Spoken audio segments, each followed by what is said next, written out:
على حبيبك خير الخلق كلهم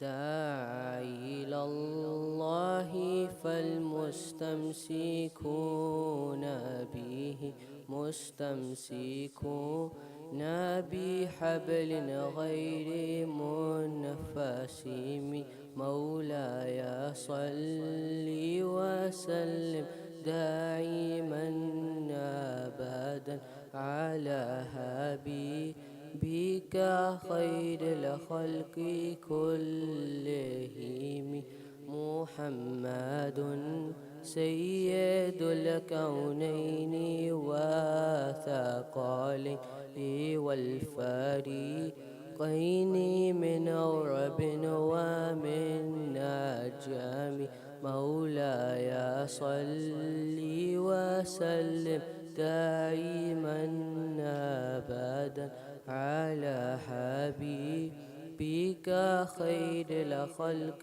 كلهم يا ربي بالمصطفى بلغ مقاصدنا واغفر لنا ما مضى يا واسع الكرم مولاي صل وسلم دائما أبدا على حبيبك خير الخلق كلهم مولاي صل وسلم دائما أبدا على حبيبك خير الخلق كلهم اللهم صل وسلم وبارك عليه وعلى آله صلى الله عليه.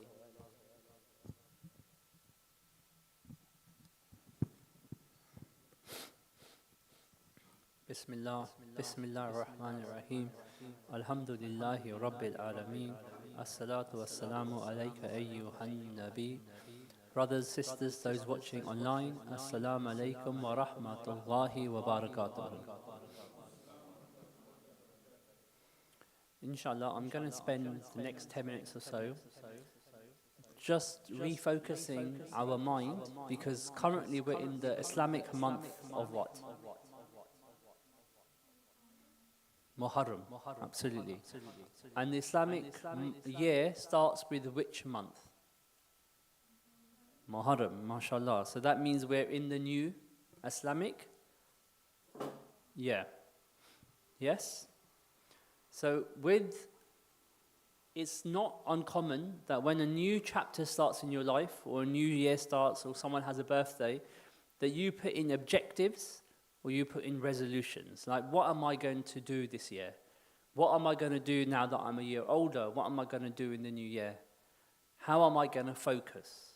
What is my focus? You know, Musa's probably thinking that I'm going to be focusing on the next 6 weeks just to play the PlayStation before he starts school again. Muhammad Aoun is probably focusing on the same thing. MashaAllah, Zayn is probably getting himself ready for his GCSEs that are going to be coming. So he's going to use the summer holidays not to play on the PlayStation. Yeah? Everyone will have a focus, whether it's the summer holidays, whether it's the year, whatever you're doing, you should all have an objective in mind. And they go, the best way to think is that whatever drives your objectives, and what I mean by that is what makes you have an objective, is going to be based normally on 3 things. Yeah? So, and each of you can relate to this. Azan can relate to this. Brother 𝒊𝒏𝒅 could relate to this. Musa can relate to this. Is that what drives you is going to be based on 3 things. One is what your purpose is. One is what your needs are. And one is what your desires are. Yeah? One is your purpose. One is your... What was the next one? Your needs, absolutely. And one is your desires. So here's a question. Is playing the PlayStation your purpose, a need, or a desire?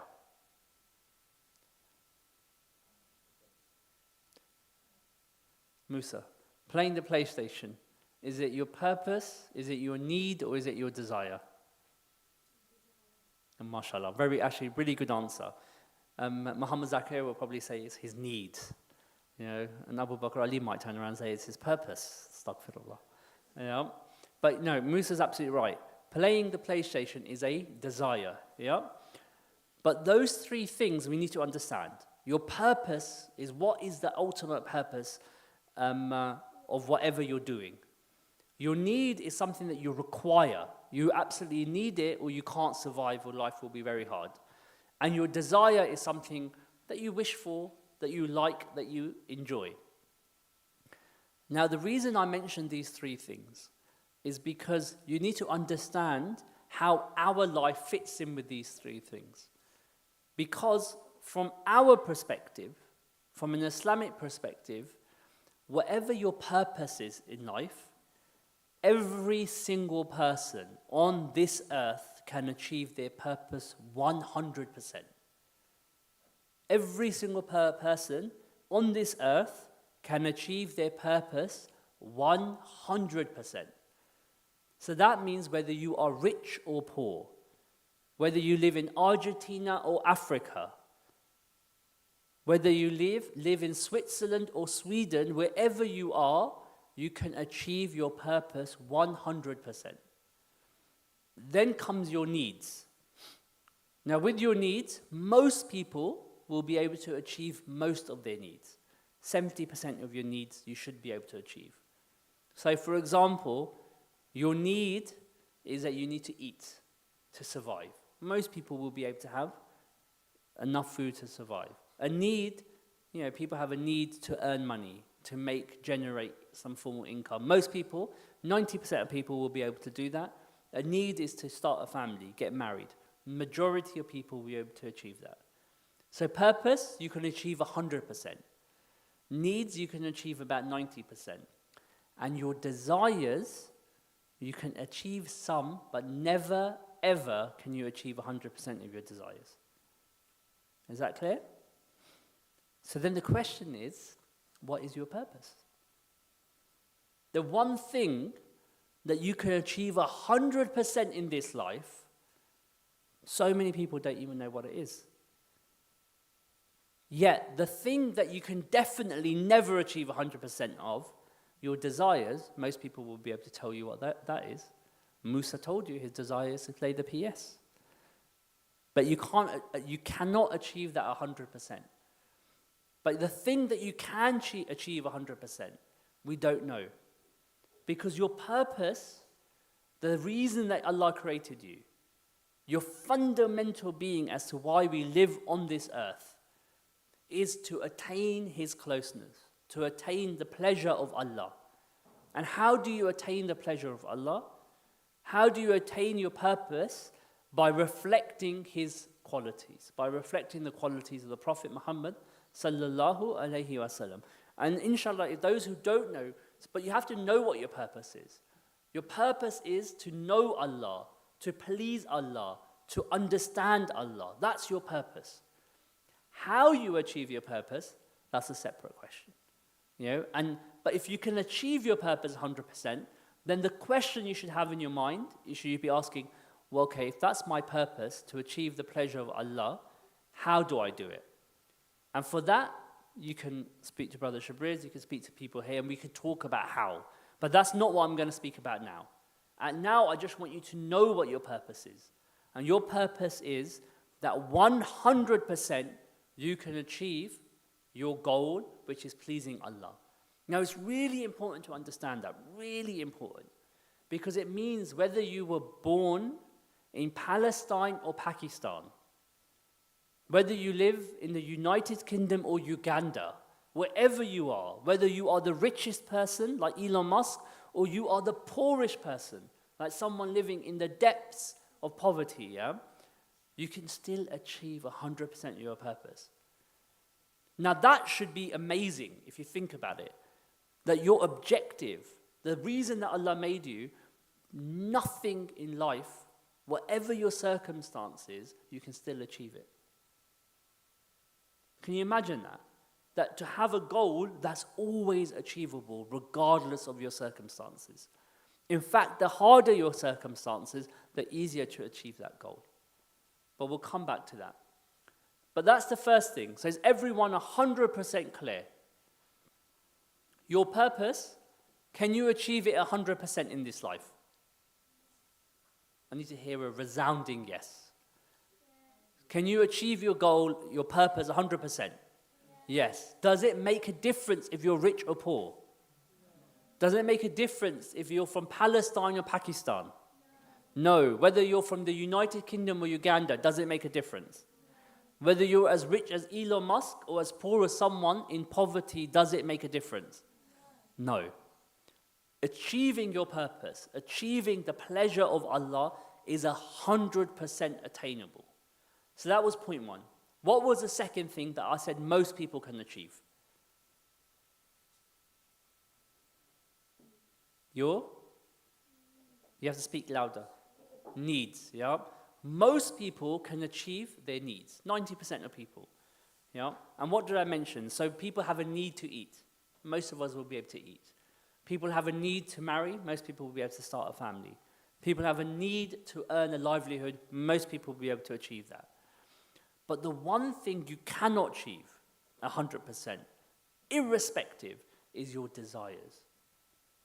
It is impossible in this life to achieve 100% of your desires. That can only be attained in Jannah. So someone might say to me, well, hang on a minute, how is that right? If I was a millionaire, if I was a billionaire, I could achieve 100% of my desires. I could do whatever I want. Yes or no? That's a fair challenge. You could say that. You know, Elon Musk thinks he can do whatever he likes. Yeah. If you have all the money in the world, you know, could you achieve 100% of your desires? And I'm saying to you, no. Why? Because desires are infinite. What are they? That means they never end. So let's take Musa's example. He wants to play the PlayStation. If he had his way, he would love to play it day and night. He said that. His words, not mine, yeah? He would want to play it day and night. Now, Musa, how many days do you think you could play the PlayStation day and night? Yeah. Do you think you could last playing the PlayStation day and night? MashaAllah, that's impressive. So for 48 hours, Musa thinks he can play the PlayStation. What would happen after 2 days? Would you get tired? He'll get bored. Yeah? Yeah? You could get bored. That's one point. He will have to sleep. So the point is that even if your desires are infinite, like even if take food, for example, you can fulfill your need. Yeah? So you can eat. But your desires are you want to eat the best foods. If you eat too much rich food, you can't. Your stomach gets full. The point I'm saying is that to be able to actually have infinite desires, you need to have an infinite life. To be able to, even for a billionaire, like we have Elon Musk, Bezos, all of these people, they're billionaires, but they can't enjoy their billions because you need to have a life of 1 billion years. Because it's not attainable. You can have all the money, but you have to have an infinite life, infinite desire, infinite capacity to be able to achieve your desires. Why am I spending so much time saying this? Because the one thing, because when I asked the question right at the beginning, what between purpose, needs, and desires, most people will know what their desires are. Most people will know what their desires are because that's the thing we focus on. We focus on the things that we desire in this life, the things that we want to enjoy. Yet the one thing I said we can 100% achieve, which is your purpose, so many people won't even know what that is. Even Muslims, if you were to ask them, what's your purpose? They will say prayer, some will say zakat, some will say Ramadan, some will say all 5 of the pillars. That's not your purpose. That's the means of doing something, but it's not your objective. So the one thing Allah is saying you can 100% achieve in this life, we don't even know what it is, which is obtaining the closeness of Allah, making Allah, doing stuff that makes Allah pleased with us infinitely. Yeah? So understanding your purpose is the first thing. How you achieve your purpose, that's a separate question which we can deal with later. So remember that, everyone. Your purpose you can 100% achieve. So you will never be in a circumstance in your life, whether everything is going wrong in your life, you can still achieve your purpose. Everything is going right in your life, you can still achieve your purpose. That is the most powerful thing to understand. That Allah has given you a purpose that whatever your circumstances, you can always attain His closeness. You can always attain His pleasure. Because in any given situation, you will always have an option that allows you to get closer to Him or allows you to get distant from Him. Even in the height of sin, when you're doing something bad, you can still achieve your purpose. You can still get closer to Him through tawbah. You can still get closer to Him to asking for forgiveness. Then, like I said, we come to needs. Yes, focusing on needs is a good thing, but again, most of your needs can be fulfilled. But your desires, the thing that we make our ultimate objective, that thing can never be achieved in this life. That is just destined for Jannah. You can achieve some of it, 5%, 10%, if you're lucky, 15, 20%. But so why am I mentioning all of this? So that you can reframe your thinking. New year, new start. When you have a new year, we've got the Muharram, the first month of the Islamic New Year. People make resolutions, people make clarity about what I'm going to do in this year. Well, I'm saying to you, when you start having those discussions, when you start thinking about what it is that I'm going to achieve over the course of this year, over the course of the summer holidays, whatever it might be, always start with, am I going to be able to achieve my purpose? Am I achieving my needs? And how much focus am I or should I be putting on my desires? And that's, inshallah, the key message I want everyone to take away. And then, obviously, the other things that we can talk about, the things that we speak about here, is the how. How do we then achieve our purpose? So, inshallah, on that note, we're going to, inshallah, have a short dhikr. But if there's any questions anyone has, then, inshallah, now's the chance to ask. Same with those online. You can ask on YouTube or you can message in, inshallah.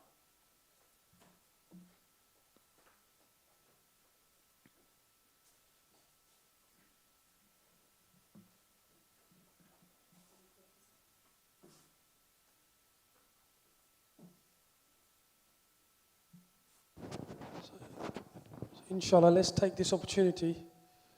If you've got any questions. And if the sisters have any questions, then put them on the WhatsApp group.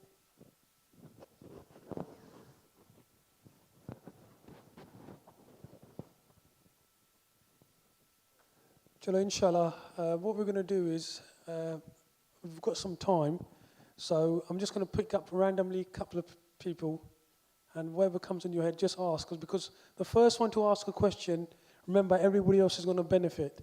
And we've got many people online who view this. So, inshallah, I'm going to ask a question as well. But mashallah, bless the brother at the back.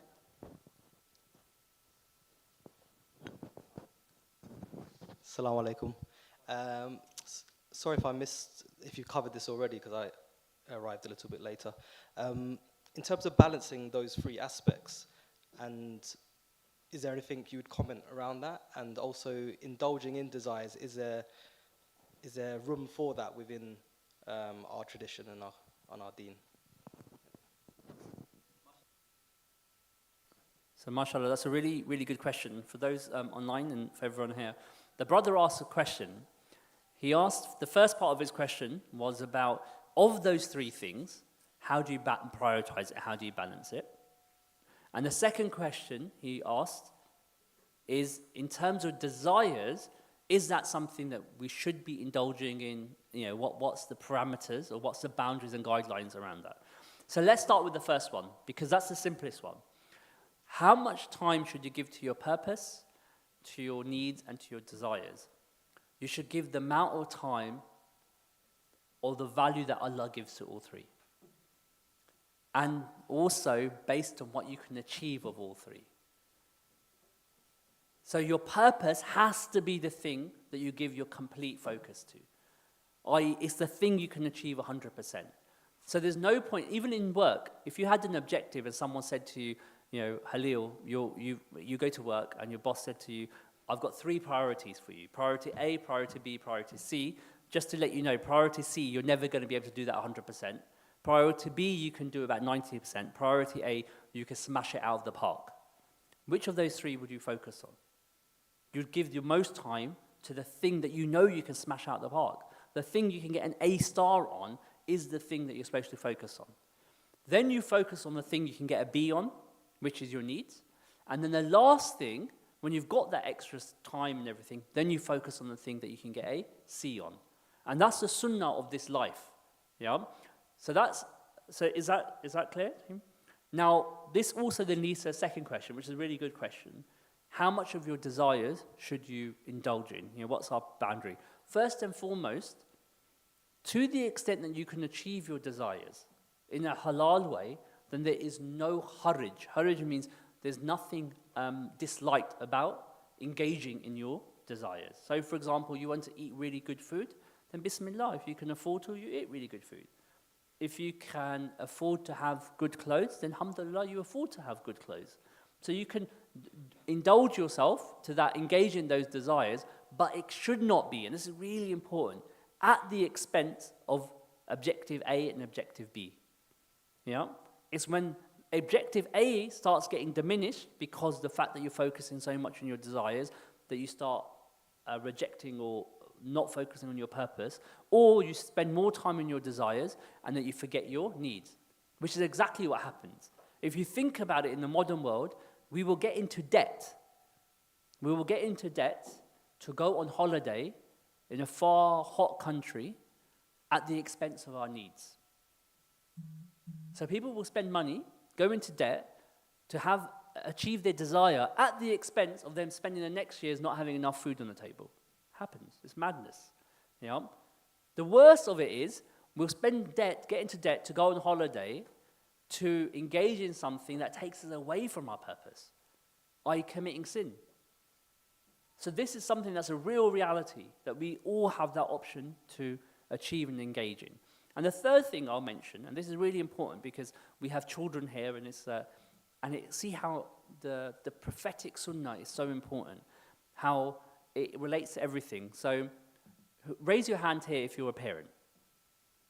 MashaAllah, so many people, and I assume there's sisters here that will be parents. Now, you all have these children in this gathering, MashaAllah, it's a blessing to see children. Now, all of you as children will have a focus. So Musa, what's your favorite subject? Yeah. MashaAllah. Musa is like top dog for me now. Yeah. He goes, his best subject is maths. Yeah. What's your least favorite subject? Musa. What's your least favorite subject? English. Okay, he's gone down a bit, but it's fine. You know. So Musa, what subject are you best at? MashaAllah. What subject are you? It's the one that you're. I'm going to be woke, yeah, and say the one that you're least best at. Which one are you bad at, basically, is what I'm asking. English, okay? So there you go. Now listen to this really carefully. Now, the focus for Musa, he goes, maths is his strongest subject. So it's the one thing that he knows that he can smack out of the park. So if there's something that we should be putting focus on for Musa, I'm going to stop using Musa's name because his parents might come and speak to me afterwards, but if your child is good at something, they have a talent for something, most of your focus, most of your energy should be on that subject. Now, people might think, well, hang on, it doesn't make sense. But it makes absolute sense. Because the thing that you're most good at, the thing that's your talent, is a thing that most time and money should be invested in. So his maths, the Musa doesn't just become good at maths, he becomes a mathematician. He smashes maths out the park. And in English, or the subject that your children are the least in, then your focus should be just enough to bring it up to basics. Why? Because they will never be able to smack that subject out of the park. So why invest all your money and everything in trying to make their worst subject their best subject? It's such hard work.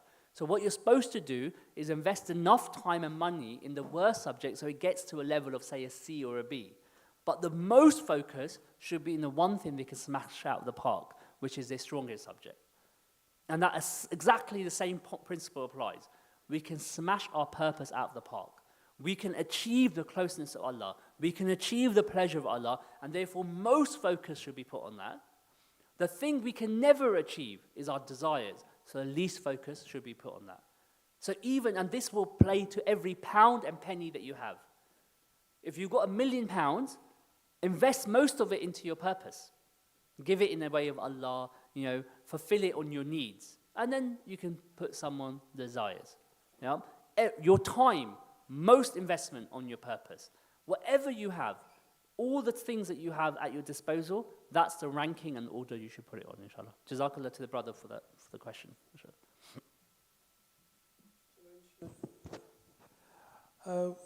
Question from you, Ustad. MashaAllah, you brothers I know are very busy and the facilitators who do this, but why have you decided to do a gathering during the week as well as Saturday? Was that a question for me?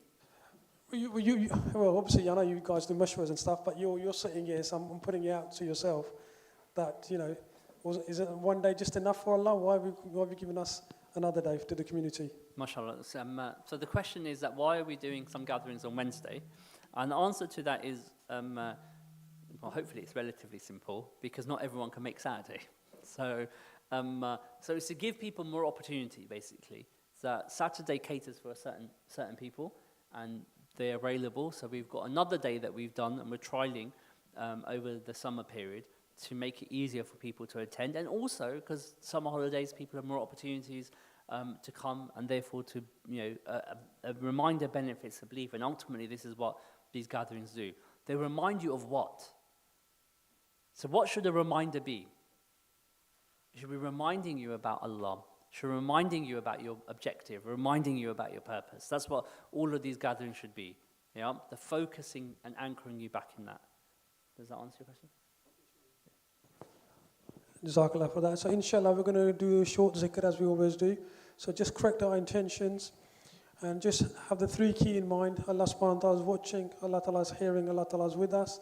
The lights will be turned off and it's a loud zikr, so do follow inshallah. And with your heart, make dua, and with your tongue, recite the zikr.